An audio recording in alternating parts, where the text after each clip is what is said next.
Hello friends, and welcome to Adventures in Pixieland. My name is Amy. I am an ordained minister, and we are in Bible study. We are in the Niv, and we are in the book of 2 Samuel, and we are in chapter 21.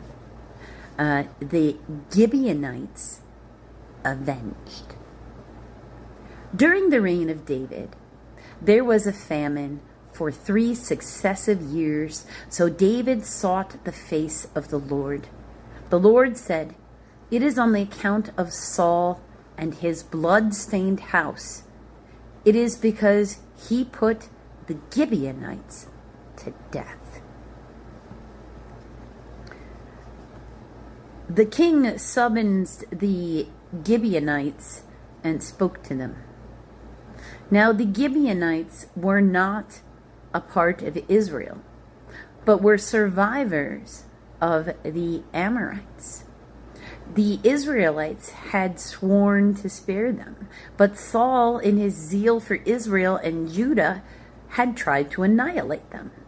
David asked the Gibeonites, "What shall I do for you? How shall I make amends so that you will bless the Lord's inheritance?"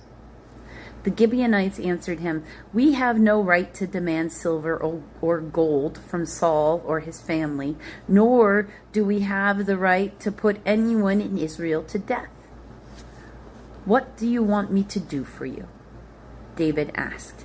They answered the king, "As for the man who destroyed us and plotted against us so that we have been decimated and have no place anywhere in Israel, let 7 of his male descendants be given to us to be killed and exposed before the Lord at Gibeah of Saul, the Lord's chosen one." So the king said, "I will give them to you." The king spared Mephibosheth, son of Jonathan, the son of Saul, because of the oath before the Lord between David and Jonathan, son of Saul. But the king took Armoni, Armoni, and Mesobesheth, son of Aiah's daughter Rizpah, whom she had borne to Saul, together with the 5 sons of Saul's daughter Merab, who she had borne to Adriel, son of Barzillai, the Meholite. I'm going to spell all that because it's like, did you say all those letters? I don't know that I did, so we'll be fair. Adriel, Adriel, Barzillai,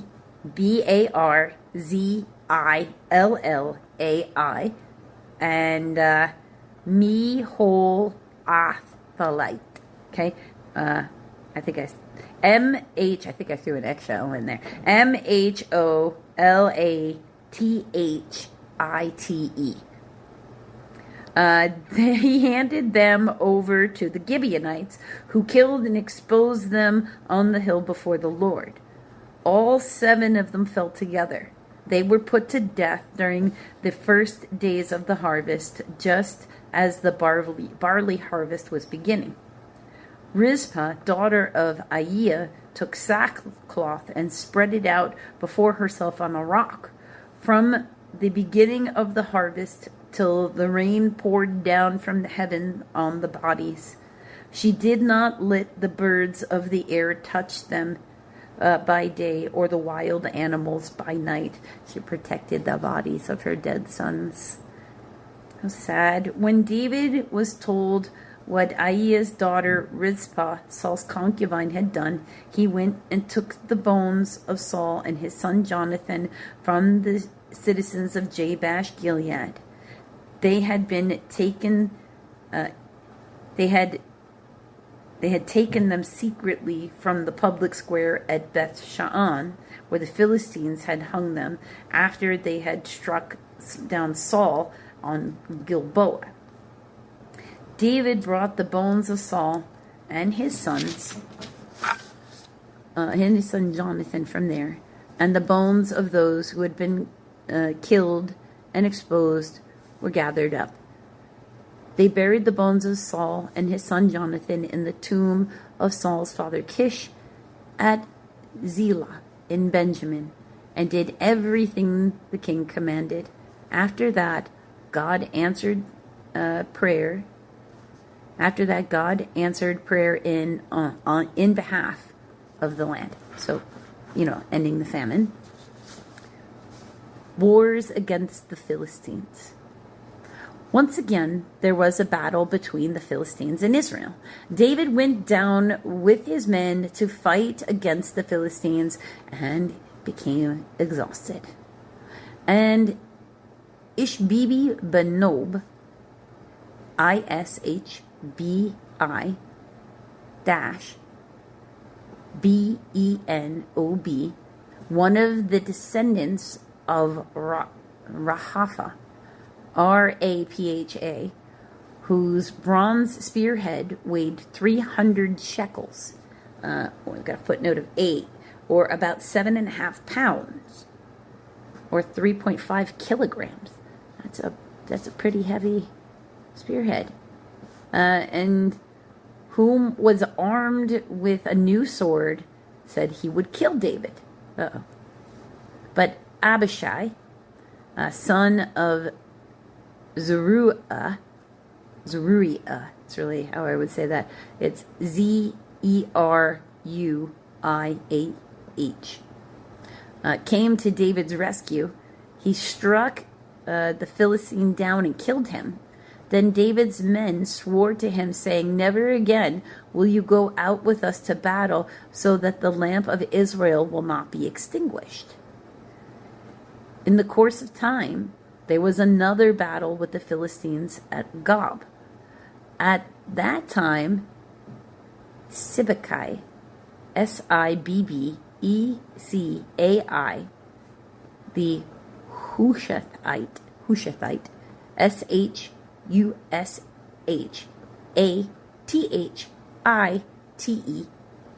killed Saph, Saph, one of the descendants of Rapha, Rapha, in another battle with the Philistines at Gob. Elhanan, Elhanan,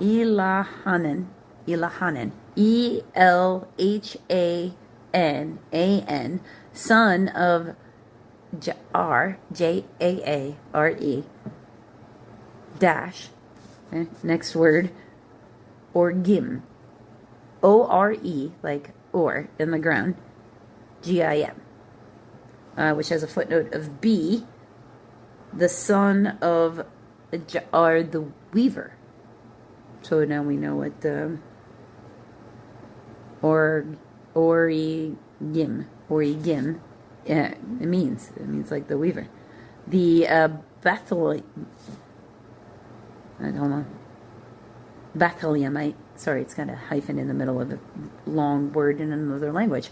Bethlehemite killed at the Bethlehemite killed Goliath the Gittite. Okay, so Bethlehemite location, person from Bethel, killed Goliath the Gittite. So we got a footnote. A Hebrew, the Septuagint, the First Chronicles, the son of Jaare, killed Lahmi, Lahmi, the brother of Goliath, who had a spear with a shaft like a weaver's rod. A weaver's rod is very long. If one is making, like, think of it as if you were trying to weave like a curtain or a blanket, something big, and you were hand weaving instead of like with a loom process. So you'd need a big long stick to be able to slide all the thread up all at once.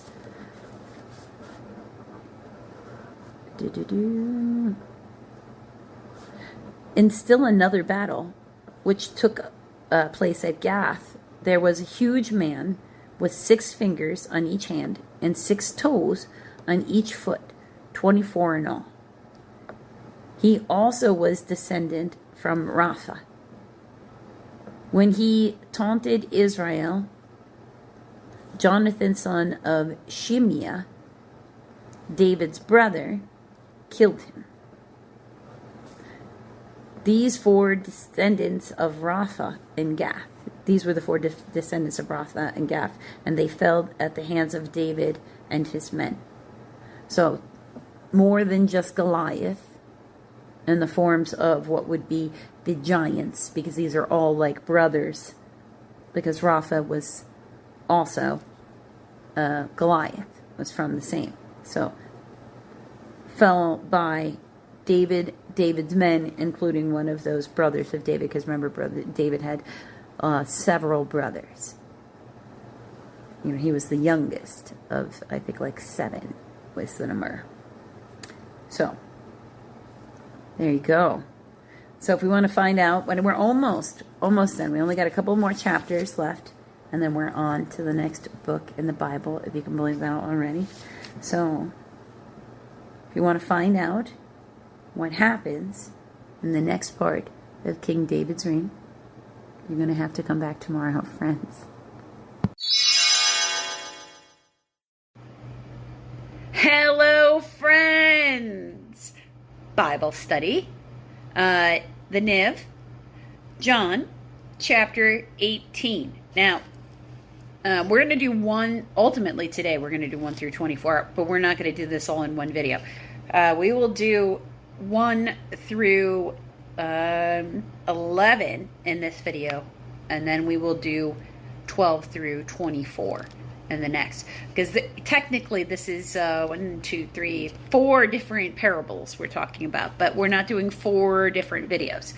We're going to do 2 videos, the long one, and then we'll group the shorter ones all together. So we are in this moment. The Last Supper has happened, and Jesus is about to get arrested.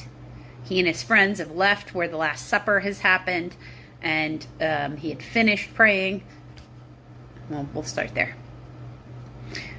When he finished praying, Jesus left with his disciples and crossed the Kidron Valley. On the other side was an olive grove, and he and his disciples went into it.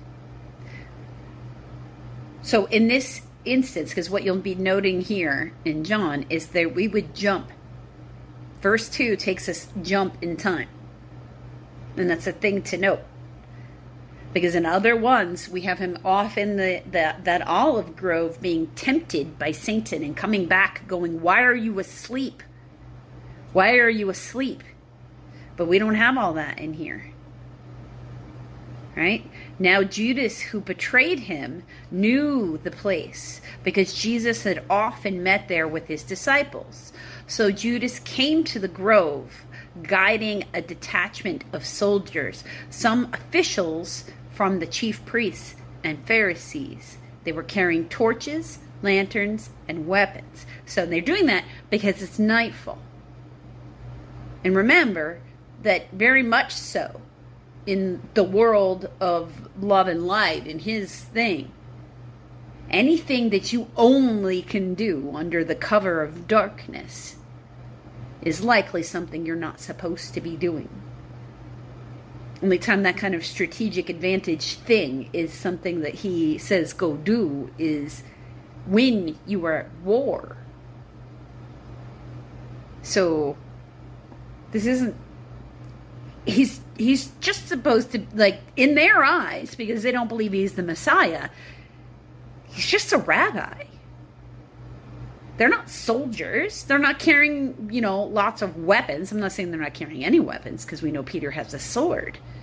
It's violent times. They likely have some form of a weapon on them, because if I were living in those times, I would walk around with a weapon. I'm not living in those times, and there's often a knife in my purse because utilitarian reasons for no other purpose. I might need it because I find that I often do. So, I mean, there's no cause for this kind of reaction to the words of one individual, especially if you don't even believe he's the Messiah, who they're supposed to actively seek. Jesus, knowing all that was going to happen, went out and asked them, "Who is it you want?" So he's not hiding at all. "Jesus of Nazareth," he replied. "I am he," Jesus said. And Judas the traitor was standing there with him. Notice again, there's no walking over and giving a kiss either. When Jesus said, "I am he," they drew back and fell to the ground. Again he asked them, "Who is it you want?" And they said, "Jesus of Nazareth." "I told you, I am he answered. "If you are looking for me, then let these men go." This happened so the words he had spoken would be fulfilled. "I have not lost one of those you gave me." Then Simon Peter, who had a sword, drew it and struck the high priest's servant, cutting off his right ear. The servant's name was Malchus. Jesus commanded Peter, "Put your sword away. Shall I not drink the cup the Father has given me?" So, as I drink the cup that Father has given me, he needs the sword put away for a reason. Anyone is trying to swing a sword at Jesus in some way that did, like doing something to him that he doesn't like agree to, that was not a part of the commandment between he and God, is that major wrath. It wouldn't happen. Like, swarms of, I don't know, bees or wasps would come in and kill all of them. I don't know. Some weird nature stuff would happen. Lightning would strike. Whatever God wanted to do in that moment, I'm not going to try to put limitations on him, because I don't like to put limitations on anybody. So, I'm not going to start with God, of all people. So, you can't, it can't happen, right? And he's supposed to be a savior with love. And that's not what they were expecting.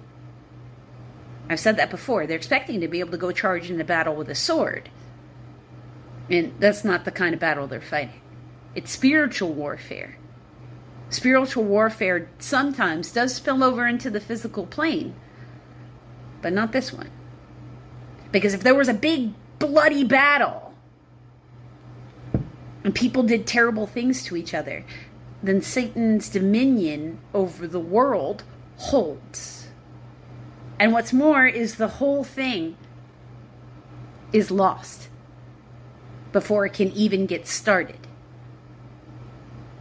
Because one guy with a sword, as amazing as Peter might have been, is not going to hold off a whole, contingency of armed people in armor that come for them. Peter cutting off that guy's ears because he had the element of surprise. The element of surprise is now gone. If Jesus and all of his apostles or disciples are all killed, there's no way for the seed to take root. And that meant only Jesus could die in this process. He couldn't permit another one, and he says so. And that's why he tells them that it's okay for them to scatter in the verses before. Because he needs the seed to take root. I had a lot of trees in my backyard.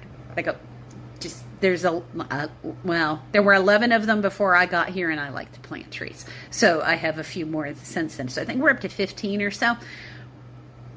I can tell you for a fact that not all the seeds that drop from the tree land and take root. The birds they're all over the yard eating up all those seeds. I get a lot of birds because I have a lot of things that drop a lot of seeds in the yard. Now me and the mother tree out there, her name is Elizabeth, she and I kind of have a thing. Any of her seeds that drop and take root enough that it can start to grow into something, like where it's more than this big, it's actually grows into something that's about way big or something. I put a ring of rocks around it so the landscape lady I hire doesn't rip it up, but it's allowed to stay and take root because it took root. And I'm not about to remove something that he, holds valuable, because trees have a network and they speak to each other. And the more trees that are in the area, the more protected the ground is, the better it can have nutrients. Trees are part of how an environment changes from, something arid to something beautiful. Not that arid environments aren't beautiful. I live in the desert and I happen to think it's quite beautiful. But that's how the transition happens. Nothing happens quickly when it comes to growth. We get impatient. We want growth now. But we don't gain the wisdom unless we go through the lessons and then we make changes. And there needs to be time for all the things that have to be done. Meaning also that if you don't take time to nurture the ground and the soil that the seed needs to take root in, i.e. yourself and your soul, then you can't expect it to flourish and grow. So let's try to have a little bit more patience today. Because we're going to wait for divine timing, because we're always subject to divine timing, one way or the other. Patience is how good you are at waiting. And that can be a rough one for me. So let's try to be a little bit more patient with the world today.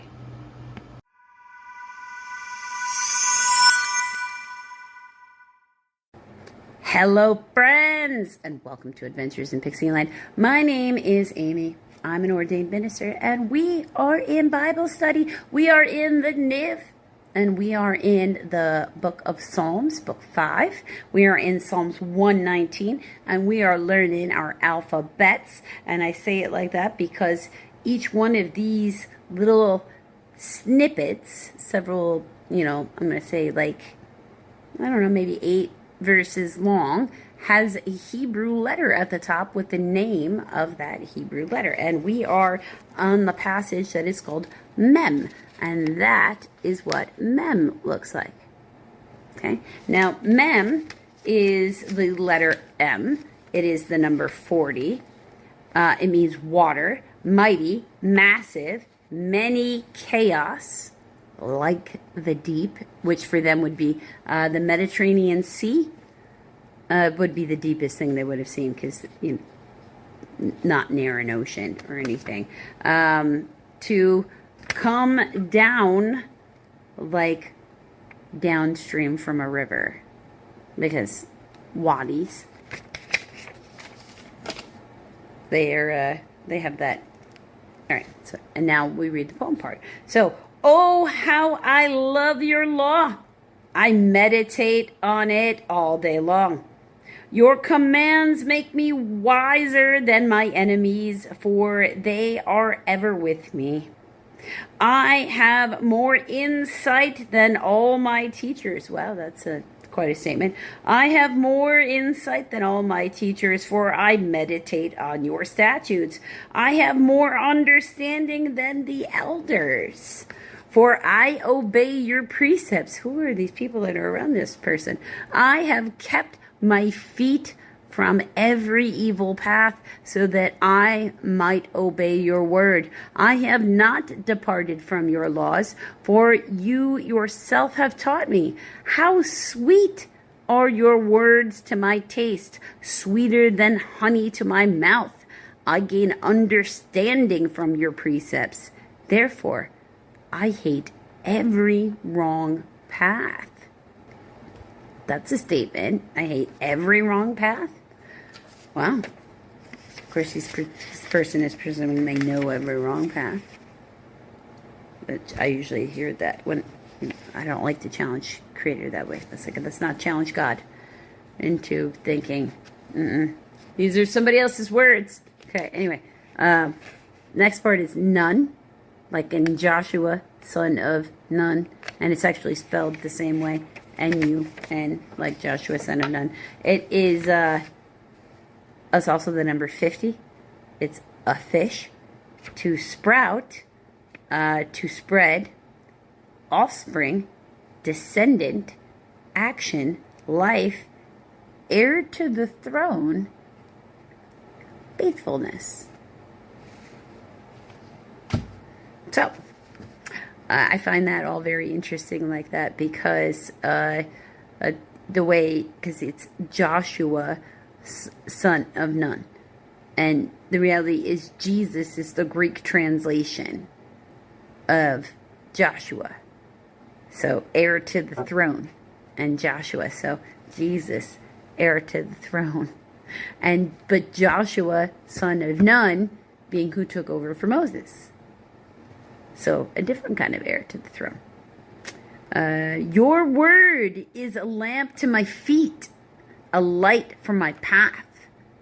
I have taken an oath and confirmed it, that I will follow your righteous law. I have suffered much. Preserve my life, O Lord, according to your word. Accept, O Lord, the willing praise of my mouth, and teach me your laws. Though I constantly take my life in my hands, I will not forget your law. The wicked have set a snare for me, but I have not strayed from your precepts. Your statutes are my heritage forever. They are the joy of my heart. My heart is set on keeping your decrees to the very end. To the very end. Wow. Wow, wow. That's quite a statement, right? Wow. If you want to know how these, or the rest of the alphabets are, you're going to have to come back for the next video, friends.